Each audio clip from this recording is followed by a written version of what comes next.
Alright, Dan, let's show you. Get my air messages. What are you logging into? With the same terminology. I'm trying to do G2.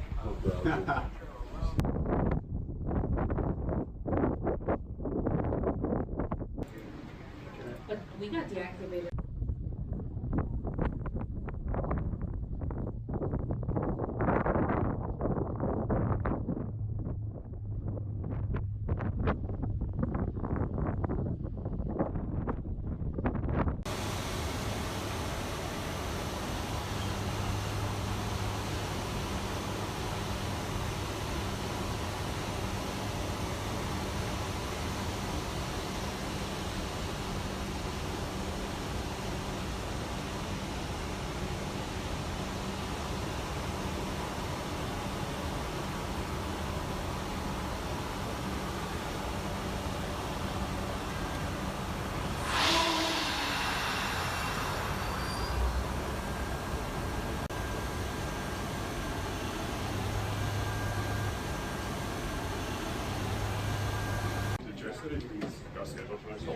Yeah, right there. So the other one, I don't remember. Yes, sir. The last few days, or just today? What do you want to say? All day. Gotta go do this again. Yeah, which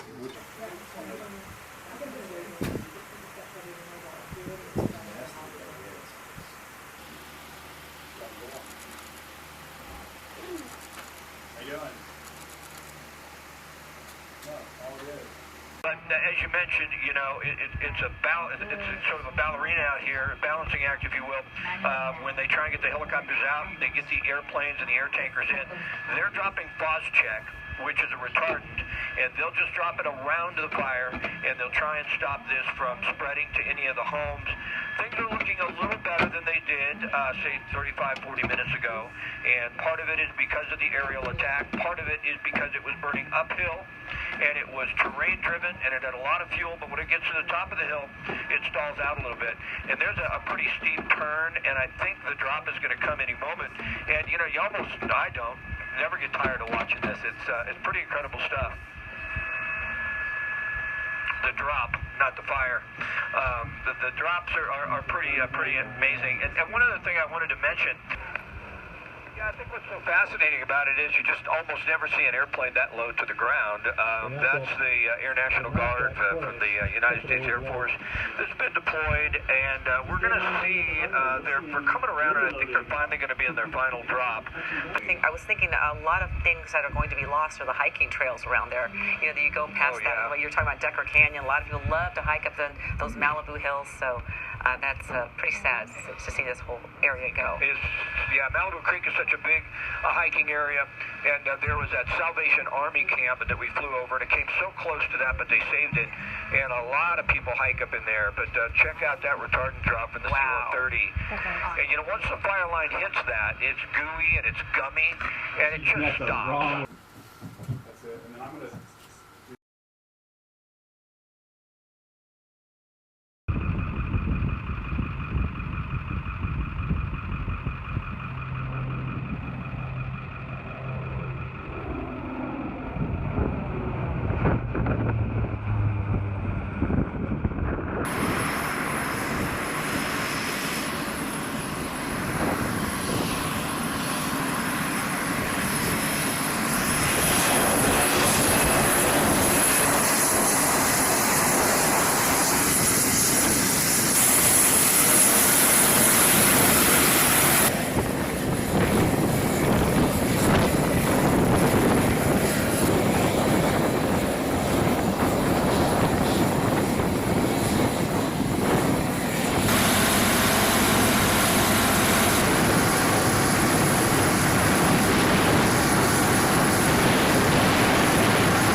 Okay.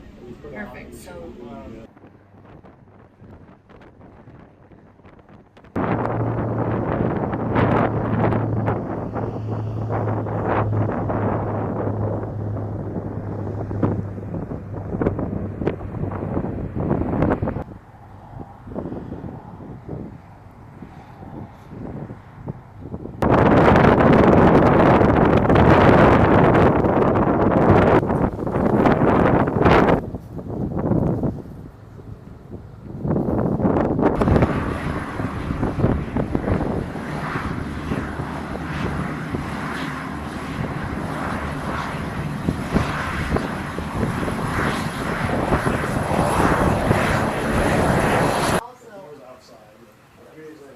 Good job. There you go. Yep. You're all Got it? Yes, sir. Thank you. That's when you took the dog outside for 2 days. He's gonna have to eat him. Well, the one up here.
Situation on the fire stayed active all night in that area right there above Point Magoo that we've been watching all day yesterday, and the places where you guys dropped.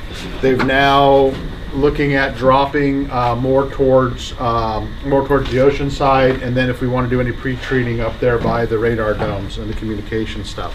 So, yeah, I gotta figure out who Gives you more time to get to full and everything.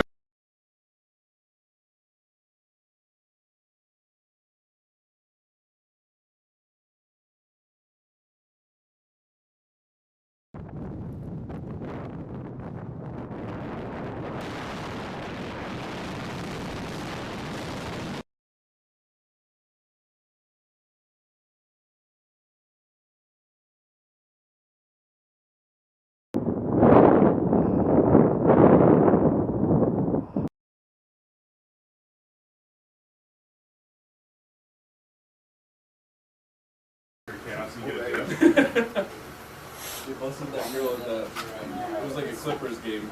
Chicken. So my name is Matt Mahako. I'm a fire captain with the California Department of Forestry and Fire Protection, working out of the San Luis Obispo unit, Paso Robles Air Attack Base. I'm currently assigned as the MAFFS liaison officer, representing Cal Fire for this activation at Channel Islands. So this fire in Southern California started in Ventura County. It has currently burned 92,000 acres, and several hundred homes were destroyed, and businesses.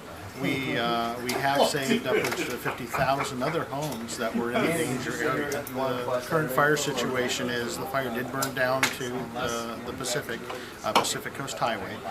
We're currently working on suppression of the shoulders of the fire, so the areas of the fire that are up in the hills with very limited access, and we're using our air assets to take action on those.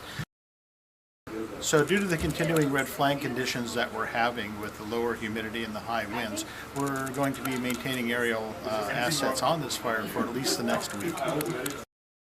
So the Channel Islands Air Tanker Base, in cooperation with the Air National Guard here at Channel Islands, the base is currently reloading CAL FIRE S2 air tankers and also our military C-130. As of this time, we've done 10 sorties or 10 loads with the CAL FIRE aircraft and 3 loads with the MAFFS unit on the Air National Guard C-130.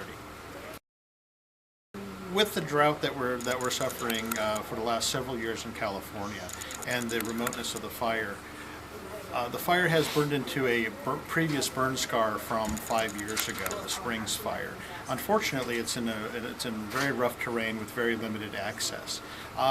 The nature of the fire in Southern California, the fire activity, we have what's called alignment.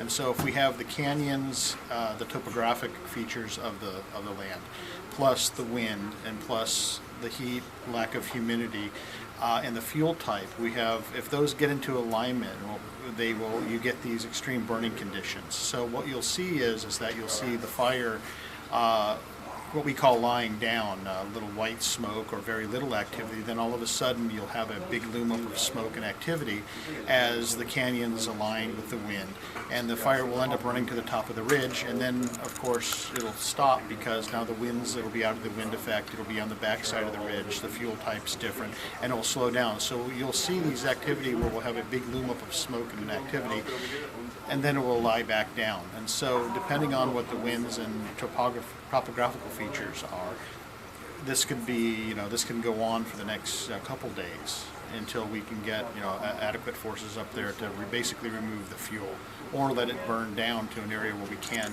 attack it from the ground. So currently on the Woolsey Fire, we have numerous local government, state and federal assets from the civilian side in cooperation doing fire suppression. Due to the size of and complexity of the fire, and also with the addition of the fires in Northern California, up in Paradise, we have activated the military assets also to give us assistance. And part of that activation is the MAFFS, or the Modular Airborne Firefighting Systems here that are at Channel Islands. My name is Lieutenant Colonel Chris Doherty. I'm the commander of the 115th ALS Squadron, and today I was the co-pilot on MAFFS 4. No, it's amazing actually. We get to help out as citizen airmen in our own backyard. The pilot who was flying the plane, Lieutenant Colonel Alex Pupich, he grew up in Westlake Village, right? He said he would swim in the lake we were dropping over, so it's real close to home. I grew up in New York City, but I live in West Hills now, and my house was evacuated as well too. So I was back home the first time last night and came to work today, and was proud to be fighting the fires right behind our base. Yep. So.